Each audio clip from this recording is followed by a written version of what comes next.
All right, welcome back into another episode of Beers by Ivy. Beers by Ivy, presented by Joey Scott Media. I'm Joey Scott, and this is my sports podcast. NFL Draft is here.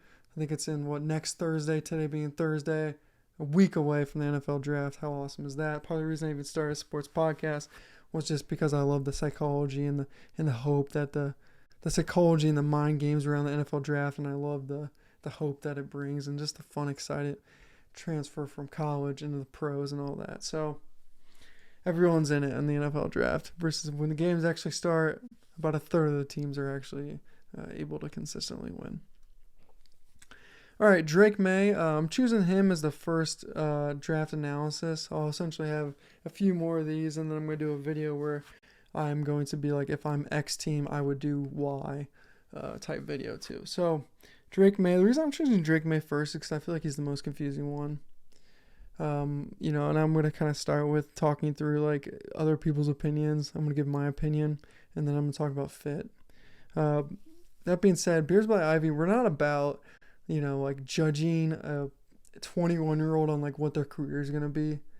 Like, I think that's ridiculous for me to sit here and tell a 21-year-old what their life's going to be like. I mean, any of these quarterbacks can have amazing careers or bad careers. That's it's not even like worth judging. I think from my perspective is this is what I'm seeing, and this is what I think would ultimately give X person the best career possible. So that's kind of going to be my stance on any of these draft things. It's this is what I see, and this is what I think would be best for X person. Okay, that being said, three people, I'm going to kind of group people here. 3 people really like Drake Maye that I respect, and then 2 people really don't like Drake Maye, who I respect. Okay, so Joel Klatt, Daniel Jeremiah, Mel Kiper all say like the same thing, and they all really talk about his physical attributes. And because he can literally spin the ball around the yard, left, sideways, back, forward, doesn't matter. Step up in the pocket, get hit, and still throw the ball. Chris Sands, Mir Hodge have a kind of similar opinion just to mine, which is, Chris has him in tier 4, and Mir Hodge has him essentially like a second rounder. And they say essentially processing and the ability to like read blitzes and things. I think all the guys see kind of the similar thing, but it's just like, what do you value as an evaluator? Here's my opinion. Okay. I don't think, and I'm going to say this video as if I was almost like talking to Drake himself. Okay, I don't think you're ready to, in the National Football League, go 8 yards, 14 yards, 1 yard, 3 yards, 5 yards, essentially move the ball down the field consistently, drive after drive. I think Chris and Hodge are correct in their analysis of reading your ability to read things. And all I think that is knowledge. And the thing I'll say is, what's so funny about these NFL drafts is, I work in the tech industry. Like, that's where my career is. If you hire a 21-year-old out of school, like, that person is worthless for at least 6 months. And we expect these quarterbacks to come out of school and be these, like, saviors of the franchise. I think it's such a joke.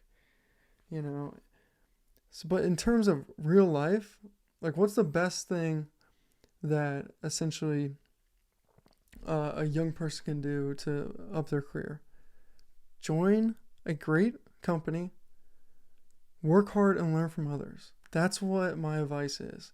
I think that some of these negative things coming out are correct, but I think the positives are correct too. I think it's actually, if you put everyone's opinion together, like, it's a fair evaluation of you / of Drake Maye. So my advice would be, if you can go to a team where you can sit a year, do that. And on top of that, if you can go to a team and sit there, take advantage of it, and literally study offense and defense. I'm talking like 5 hours a day offense, 5 hours a day defense. Become like the most obsessed studier first year quarterback ever. Become the best practice player to ever exist in the National Football League. Because I think if you do that for a year, when you start year 2, which you will, if any of these teams drafting you, they're going to start your year 2. If you start year 2, I feel like if you start year 1 it's going to take you 3 years to get the knowledge base that you could in 1 year. And what's missing in your game, I think, is knowledge base. And it could be that you're just doing too much stuff for like the talent pool that was currently on your roster at North Carolina. I get it. But I'm just saying, I think taking that year like any normal young person would be beneficial to your career like 1,000 bajillion times fold. All right. And my comp to you, actually, I was watching a lot of your tape and watching like other smart people break down your tape. My comp, and no one's saying this, is like I feel like you're like a young Brett Favre, just a little more disciplined already. So essentially, if you get that knowledge base and get true understanding of the game at the National Football League level, I think the sky's the limit. I think you can be like that home run hit a lot of these guys are saying you are. All right, fit is everything, right? Colin Cowherd always says this like every third hour, that it's not where you get picked, it's where you go or whatever. It's like the physical, what company do you join? Like these NFL teams are just companies, and some of the companies suck. And some of the companies are amazing. You want to go to a good one. Even if the team sucks right now, if they're a good franchise, they're going to be good again. Why? Because they're going to hire right, and the good people are going to want to go there. It's the same thing. It's why the good teams are always good, and the bad teams are always bad. Okay, let's talk about a few landing spots. There's essentially 3 that I think would be badass for you. Patriots, absolutely not. I really hope that you don't go Patriots, but there's high odds that you, Drake, could potentially go to the Patriots. Giants, I think the Giants are awesome. Why? Because you can sit a year, and you're going to play next year. They would cut Daniel Jones. He would be off going somewhere else, and you would essentially have the franchise yourself. And let's see how that year went for you. Vikings, that would be a home run too, because they have so much talent, and you could sit behind Sam Darnold. He's going to at least play for 6 games, and you can come in and just be a rocket ship throwing that rocket arm everywhere. Broncos, I don't like the Broncos for you. If you go there, great, but I just feel like Sean Payton, I don't think you and Sean Payton would work. I think he's so much into like reading things. His offense is, it's Drew Brees.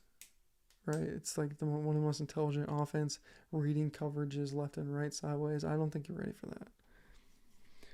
Raiders, oh man, I hope you don't go to the Raiders. I'm sorry, Raider fans, but that's something that just will not work out. I think that'll be terrible. Saints, I don't like the Saints either. I just think I think Sean Payton was the franchise, and since he's gone, I don't think it's ever going to be the same. All right, Rams. I don't even know what Rams pick, but if somehow you fell to the Rams, that would be like the biggest home run of your entire life. You get to sit behind Matthew Stafford, and then you'd be coached by Sean McVay. And why is Sean McVay a good coach? Obviously, the reason I know Sean McVay is a coach is because every single coach that gets hired from his staff is a good coach. Like that literally speaks volumes of if you're a good coach or not. Okay, I think that wraps things up with Drake, man. I'm going to have a lot more NFL draft content. Like I said, we're going to focus on a few more quarterbacks coming out, and then we're going to do essentially what would I do if I was X team type videos, and then we'll do like a draft recap. But at the end of the day, I think Drake Maye is going to have a badass career. I just hope it starts correct. I hope he gets the opportunity to start how I think it should start, which is essentially like any other normal person out there. You start slow, you learn from others, and then when you get your opportunity, then you go out and kick ass. All right, let's go wrap things up today. Beers by Ivy, like and subscribe. We're just getting going here. And yeah, it's been fun. Talk soon.